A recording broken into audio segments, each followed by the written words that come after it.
My name is Ethan, and if you're watching this while a pot of coffee gurgles or a candle flickers nearby, I hope you'll feel right at home in this story, because it is about home the way it smells like cinnamon and sounds like laughter through vents, the way it can hold you steady even when you're sure you've let everyone down. It starts with a simple lie I told with the best intentions, and the truth that slipped through anyway like warm light under a door.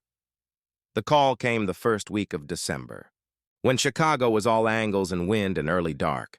My mom has this way of leaving voicemails that sound like letters read aloud. "Hi, honey, it's Mom. Your father says hello. I've got the good roaster out, so no arguments about dry turkey this year. Your sister's kids are making paper snowflakes and gluing them to my cabinets. Permanently, I think. We really, really hope you bring someone, anyone, even a friend, just so you don't get cornered by Aunt Mabel about your love life again. Love you."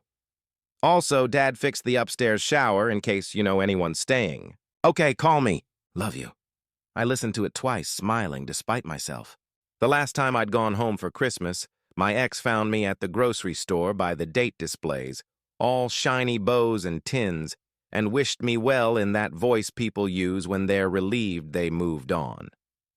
Meanwhile, my aunt's questions about good, solid dating prospects felt like a kindly interrogation. It had been a year since then. I told myself I was fine, over it, healing. Healing is just a slower word for trying. That evening, I knocked on my neighbor's door, a plate of underbaked chocolate chip cookies between my hands, the ones that come out lopsided but taste like you tried. Ben opened the door, still in his scrubs, hair rumpled, smile too tired for the brightness in his eyes to be anything but genuine.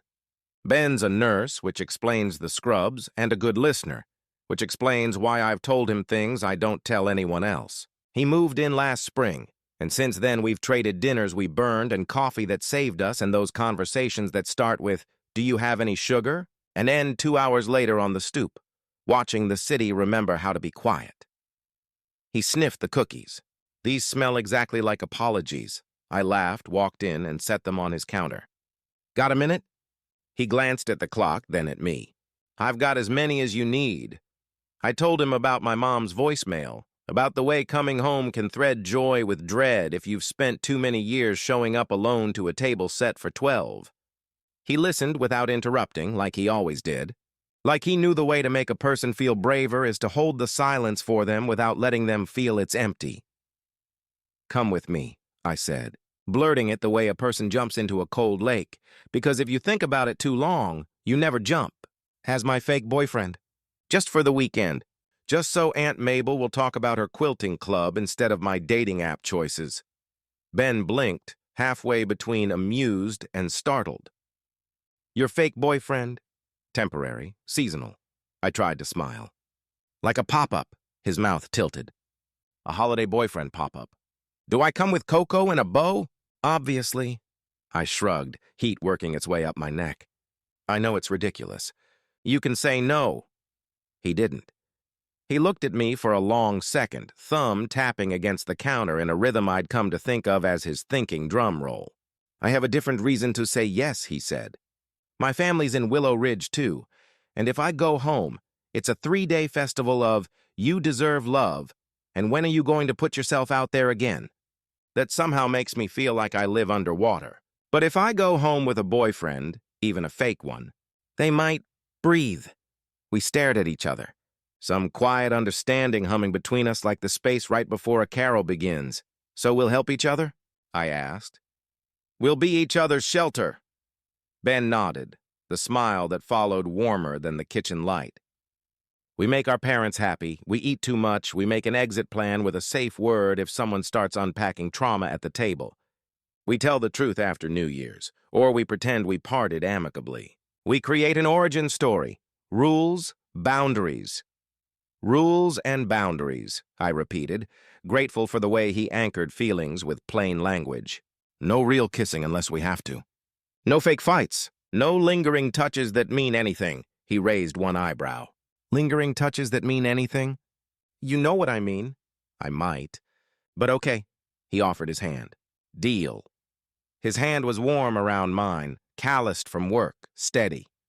Something small and soft turned over in my chest like a dove resettling.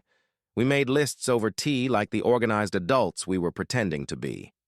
We wrote down our origin story, neighbors turned friends turned new relationship that surprised us both sometime after my blender broke, and Ben taught me to make soup with a potato masher. We practiced answers to likely questions. We picked a song that might plausibly be our song, and then argued good-naturedly about whether you can claim, "Have yourself a merry little Christmas," if you haven't earned the melancholy of it yet. We came up with a safe word: pine cone. If either of us felt headed towards something we didn't want to talk about in a room full of people, we could say pine cone, and the other would steer the conversation toward weather or the merits of cranberry sauce versus relish. We agreed to share my parents' guest room if we had to, but only because my mom would insist. We agreed on sleeping positions like we were mapping out a military operation of courtesy. We laughed more than once, even at things that shouldn't have been funny, like the idea that lying could be a kindness if you did it carefully. The morning we left, we packed the trunk with wrapped gifts and a pair of skates I hadn't used since I was 25, along with a blanket my grandmother crocheted the year my sister was born, soft as the inside of a well-loved sweater. The sky was winter blue, the sun a pale coin. We drove out of the city with coffee between us, the heat whispering at our feet. The radio playing old standards because sometimes you want music written by people who understood patience. On the highway, Ben rested his head back and told me how he'd spent last Christmas at the hospital. The snow had been a rumor that day, flakes pressing their faces to the windows and then melting like they'd lost their nerve. He'd held the hand of a retired firefighter whose kids got stuck on icy roads and couldn't make it in time. He'd been a stand-in for family until the real ones arrived. And he'd thought, this is what we do for each other. When the season makes promises we can't keep, we do our best to be the shape of kindness anyway. It's easy to fall a little in love with someone who says things like that with a nurse's matter-of-fact gentleness, where love isn't a fireworks show, it's a porch light left on. We stopped at a roadside diner where the waitress called us sweethearts, in a way that made it clear she called everyone sweethearts and meant it every time. The coffee was strong, and the pie crust was the kind that's pressed into a tin by hand, thumbprints all around the edges like a chorus line. We shared bites because we thought we needed practice for the performance of being us. The truth is, we shared because Ben had a way of reaching his fork over to my plate that didn't take anything from me. It just made room for us both. The closer we got to Willow Ridge, the more the road remembered how to curve. The town sits nestled between two hills like a comma between thoughts, beautiful for the way it interrupts whatever you thought you were saying to yourself. My mom texted from time to report on turkey status and tree stability. "The angel keeps leaning," she wrote. "Maybe she's tired. Drive safely. The long driveway is a little icy, so don't try to be a hero." We pulled into the gravel, tires crunching, headlights sweeping the porch where a grapevine wreath hung with a tiny bell. And there they were, my parents, bundled against the cold, waving like we were liberating troops. My mother reached me first, arms around my shoulders, the familiar perfume of her shampoo and cinnamon hand soap grounding me in an instant. She pulled back and turned her squeeze into a second hug for Ben, because once you've decided to love someone in your child's orbit, you love all their people too. "So you're Ben," she said, beaming up at him. "We've heard only good things." He looked at me, and there it was, the first small lie we told out loud, the one I could feel like a hummingbird in my throat. "All true," he said. "I'm lucky to be here."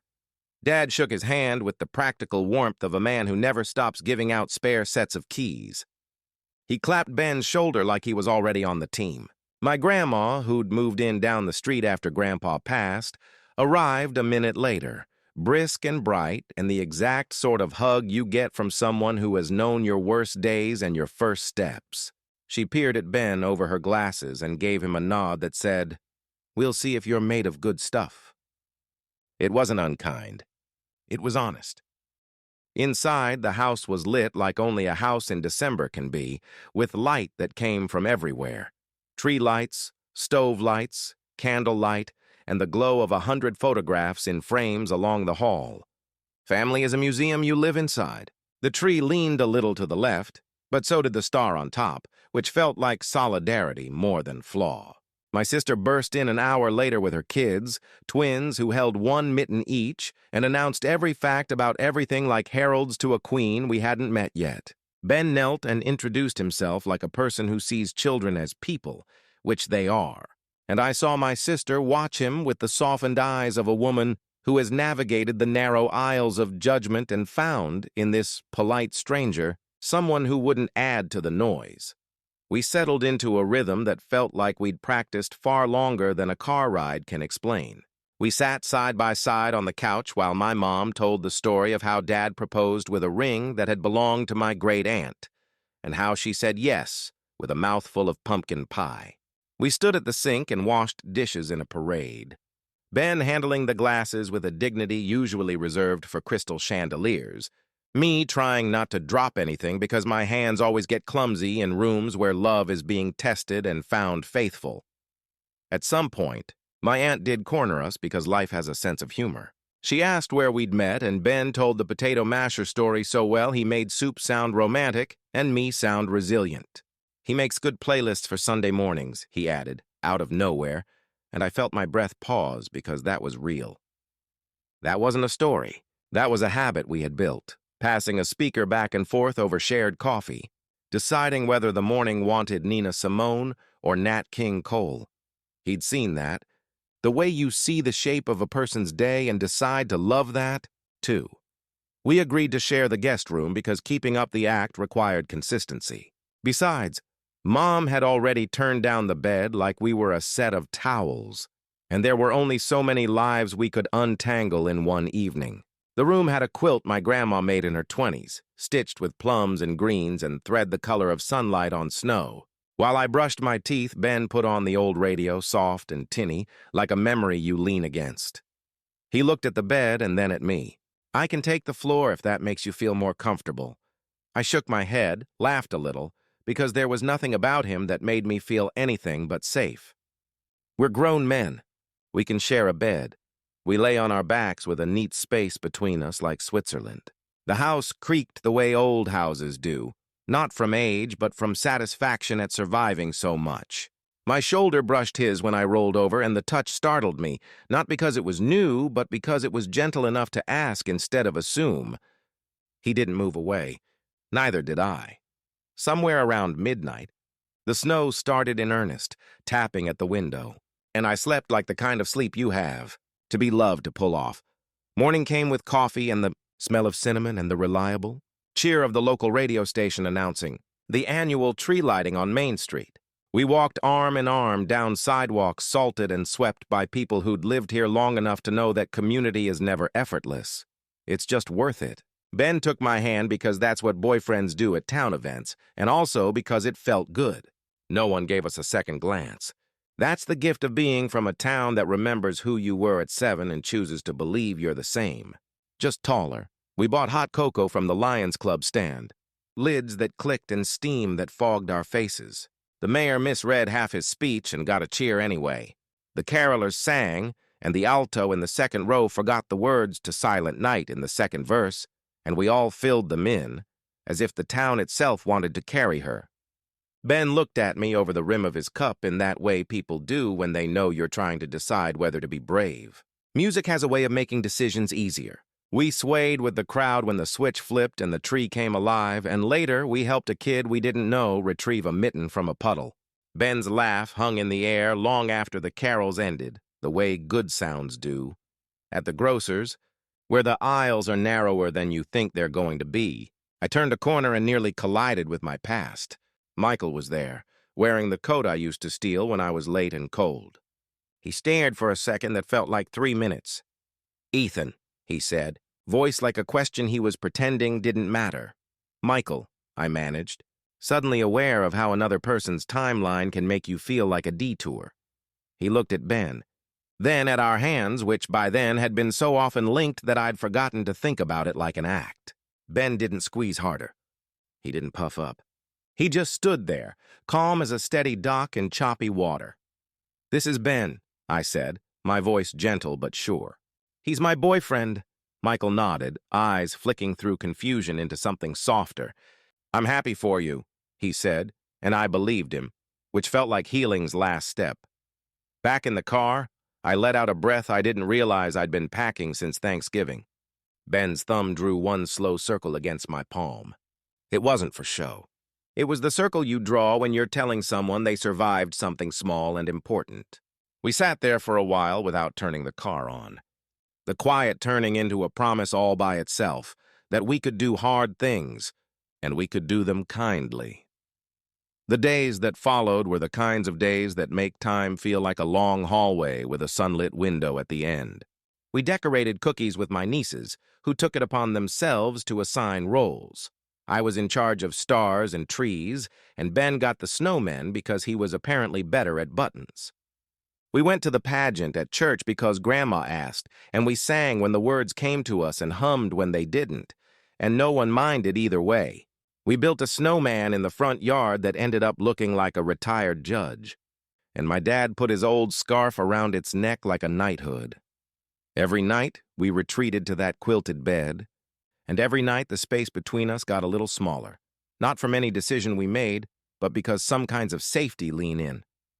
We talked about everything and nothing, about his work and the patients who reminded him of his grandfather, about the way my dad gets quiet when he's worried so he won't say something he can't take back. We talked until the talking knocked us out cold. On the third day, Grandma sat me down at the kitchen table in the late afternoon, when the house is the warmest, and gave me a cup of tea the color of autumn. She has a way of getting to the point while kneading compassion in like dough. "I'm 81, not a day less, and maybe a few more," she said, hands wrapped around her mug, rings flashing like a chorus. "No one in this family gets past me. I know a pretend smile when I see one. I also know the way you look at that young man. It is a particular way. It makes your face look like your grandfather's did when the radio lost the station and then snapped back in. Relief, joy, some things we get to choose. Some things choose us. I don't care how you label it for the world. I care that you tell yourself the truth." My eyes stung, the way they do when you catch your reflection unexpectedly kind. "We weren't going to lie forever," I said, honest because I couldn't be anything else in front of her. "We just wanted a little time to see if the courage would catch up with the feelings." She nodded, satisfied. It usually does. Courage is sturdy. It just walks slower than fear. I told Ben what she'd said that night, both of us under the quilt with the radio whispering in a language I might have recognized if I'd been less happy. He listened, then put his hand on my chest, right over my heart. Not possessive, just curious, like he wanted to know what kind of instrument it was. "I like your grandmother," he said, and then he laughed at himself, because it was the understatement of the week. On Christmas Eve, after the early dinner where the roast was perfect and the rolls were the kind that steam when you break them, we went to the town rink. It's more pond than rink, really, a flattened mirror that remembers leaves in September and holds the sky in December. The ice bit our blades and the cold found the tip of my nose like it had been looking. And we moved, awkwardly at first, then more sure, finding our rhythm in a line of families and teenagers and old men who skate the way people dance at weddings after everyone else has gone home. Ben's cheeks went pink, sharp and sweet, and he laughed when I wobbled. He caught me without making a big deal of it, which is, honestly, the dream. Under the string lights, we stopped and stood talking about nothing, which is how people talk when everything is being said somewhere else. He reached up and adjusted my scarf with careful fingers, and without thinking, I said, "Kiss me." He stilled, eyes searching mine, checking like he always did. "Because of the crowd?" he asked. "Or because you want me to?" "I want you to," I said, and felt the truth drop into place like a puzzle piece you've been trying to jam into the wrong corner. He kissed me like the first verse of a song you finally learned the words to after humming it forever. He kissed me like the lights weren't here and the people were ghosts, and the only thing that mattered was the shape of the other person's breath. It was unhurried and sure and new and familiar, all that human math. When we pulled back, I laughed, and I think he did too. Such was our relief to have stepped out of make-believe into what was already waiting. I rested my forehead against his imaginary hat because I am taller by a little, and we stood there long enough to feel foolish and didn't feel it at all. Of course, some happiness invites a test. Not because the universe is cruel, but because it's thorough. The next day, I overheard Ben in the hallway upstairs talking to his brother on the phone. He was saying, "It's temporary, and we promised, and I don't want to make a mess of his family's Christmas." I didn't wait to hear the rest. I heard enough to let my stomach knot itself. Grief is an old roommate who comes back without knocking, setting down his suitcase like he still has a key. Instead of asking, I folded into myself, the way people do when their brains pick up their old bad habits like beloved vices. It made the day more distant. The gifts felt heavier than they should have. I laughed in the right places, but it felt like a copy of laughter, third-generation photocopy of joy. Ben noticed, of course he did, because he noticed everything. But he gave me space in the way considerate people do when they're worried they might be the problem. It wasn't until that night, after everyone else drifted to their rooms and the house went quiet except for the hum of the furnace, that I sat on the end of the bed and said, "Do you want this to be over when we go back?" He sat across from me, hands on his knees, eyes steady. "No," he said, without hesitation and without flourish. "But we did agree not to turn your family's Christmas into something heavy. And I don't know what this is yet. I don't want to hurt you because I misread something." I looked at him, at the softness always there around the edges, the sturdy spine of him. "I heard you say temporary to your brother."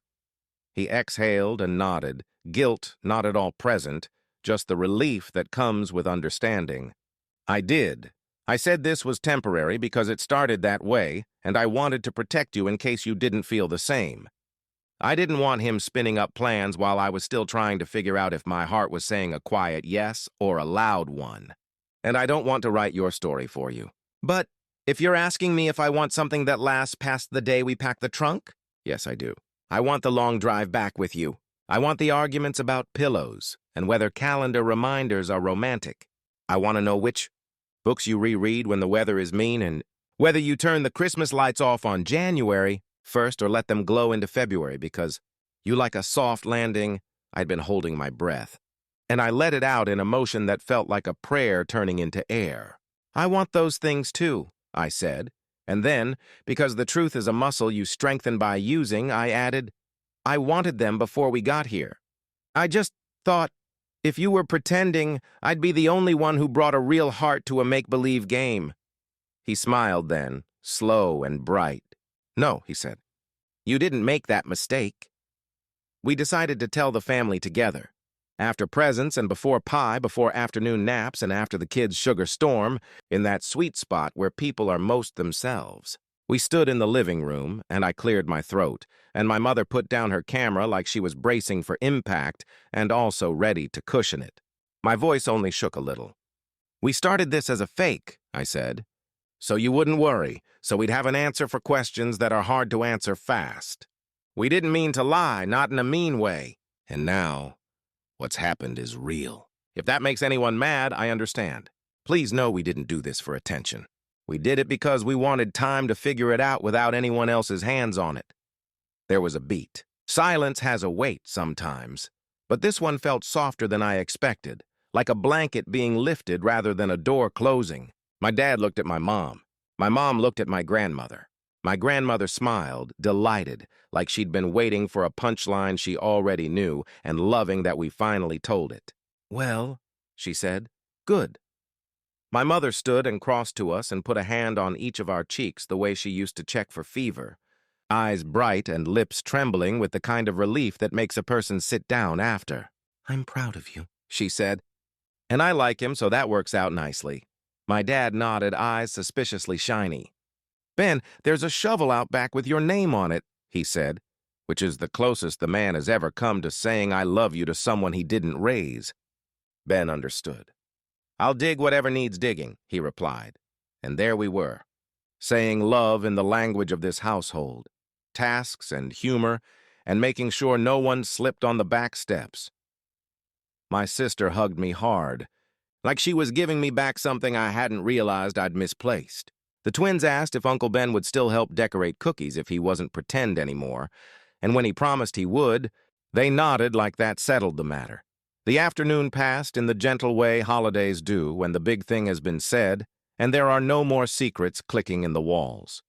We played board games no one understood the rules for. We called Ben's parents and told them the truth, too. And they did that Midwestern thing of being thrilled but trying not to make a scene, saying how proud they were of him and how they had a ham in the oven that had turned out better than expected, even though the oven ran hot, as if that bore on the matter. Joy makes people narrate all the details. That night, while the house slept, Ben and I went outside and stood on the front steps to look at the sky. It was one of those clear nights where the stars are close enough to count if you had more time and better eyesight. Our breath plumed and mingled, and the cold made my teeth ache in a way I've always secretly liked. He took my hand and held it, nothing else, fingers laced, and our silence felt like a small house we'd built and could visit whenever we needed to. We drove back to the city with the trunk emptier and the car fuller. We talked about logistics, like people do when they're turning names into nouns that sit side by side. We set small plans: Thursday dinners, Saturday walks, Sundays that belong to no one. Life doesn't usually present itself as a movie montage. It's more like a series of loops you choose over and over. We chose and then chose again. The weeks rolled, each one tying a little knot to the next. We learned each other's moods and grocery lists, the rhythm of our habits. He learned that the sound of my coffee grinder made me feel like the day could be rebooted if necessary. I learned that he keeps a spare blanket in his trunk in case a stranger needs one. We made room for the people who made us who we are, inviting them into our new house of us without rearranging all the furniture. We told the story of how we began more than once, laughing at the parts that were ridiculous and pausing at the moments that felt like holy ground. One evening in late January, I came home to find our apartment hallway filled with the smell of something roasting and the sound of the radio talking about the weather like it was a beloved but lazy cousin. I opened Ben's door without knocking, because that had become our custom, and there he was, wearing an apron my mother had given him and a grin that said he'd just gotten away with something. On the table, a puzzle half finished, snow scenes, and a fox who'd lost his tail. On the stove, a pot he stirred occasionally. On the counter, a stack of mail we'd been ignoring together. He looked up. "You're home," he said, simple and true. I leaned in the doorway and felt, not like a man being welcomed into one room, but like a person who had been handed a key to a life. He moved toward me. We met halfway, the way we always had, months later. When winter had released its grip and the city remembered how to smell like rain, we drove back to Willow Ridge for Easter, and my grandmother gave me a knowing look over the tulips. "Your face looks different," she said. "You finally got some sleep in your soul." She's not wrong. That's what love does when it's good. It lets you rest, even on the busy days, like a chair in the sun you catch for a minute before the next thing. We ended up back in that Christmas kitchen a year later. Because that's the kind of calendar people we are. The star still leaned left. The angel insisted on being off-kilter. The ornaments were memories that remembered us back. This time, we didn't have to decide how to explain ourselves. We were just ourselves, the way people are when they've given up on performance, because the audience already loved them by Act 2. Ben took my hand at the sink and pressed something small and cool into my palm. It was a silver key, simple and plain. "Leave one in your pocket," he said. "If you get caught without a coat, you can still go home." I held it the way you hold a finch you're about to let fly and laughed because my eyes were watering. "Is this a proposal?" I asked, half joking, all earnest. He shook his head, grinning. "This is a key. To my place. To our place. The proposal can wait. Or it could be this if you want. I'm not much for speeches. I'm good with doors." I kissed him, shawled in dish steam and light from the tree, and thought about how last year we'd drawn lines to keep ourselves safe, and now we'd built bridges to cross toward each other without falling. "Keys first," I said. "Speeches later. I like the idea of earning the words by living them." We clinked mugs like we were toasting in a very quiet bar, and my mother walked in, took one look at our faces, and burst into tears like she'd been waiting for an excuse to release all the happy in her body at once. My dad pretended to be annoyed, but he put on a record without being asked, the one he only puts on when someone is coming home from far away. We pretended to date for Christmas to be someone else's comfort. We got real because the comfort turned out to be ours too. It wasn't fireworks mostly. It was shovel work and integrity. It was washing dishes and rubbing circles into each other's palms in parking lots and telling the truth even when it came late. It was the kind of love my grandmother calls sensible, which is not to say small. It's the opposite. It's love that fits, that goes with everything. That makes you look in the mirror and think, yes, that's my face, those are my hands, this is my life. And somehow I'm exactly who I hoped I would be, at last. If you're listening to this in a quiet moment between the big, loud parts of your season, I hope you feel seen. If you brought home a story that's a little complicated and a lot soft around the edges, I hope someone there looks at you and says, good, like my grandmother did.